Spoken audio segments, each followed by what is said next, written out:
Face à l'augmentation de la population et au changement climatique, l'eau de mer apparaît comme la solution pour répondre aux besoins en eau potable.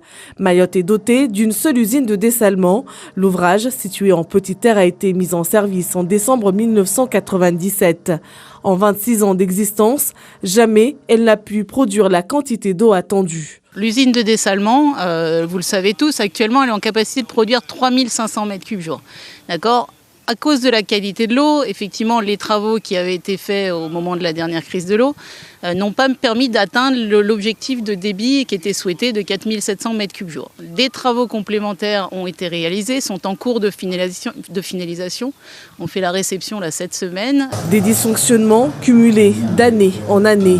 L'une des principales difficultés soulevées, la qualité de l'eau pompée dans le lagon.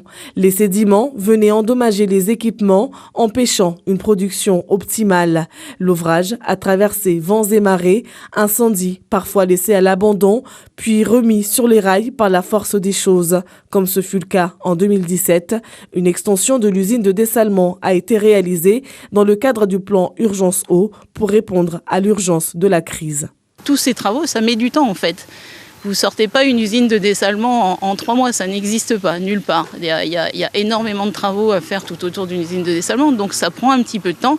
Mais voilà, les eaux de Mayotte sont en train de le faire. Ils essayent de rattraper tout le retard effectivement qui a été accumulé dans les années précédentes. Des retards qui ne permettent pas aujourd'hui d'atténuer les dégâts de la sécheresse.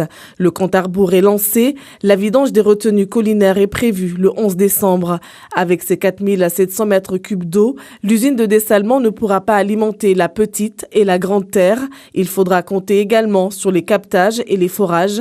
Là encore, impossible d'avoir les 27 mètres cubes d'eau consommés par jour actuellement. Un durcissement des tours d'eau est inévitable.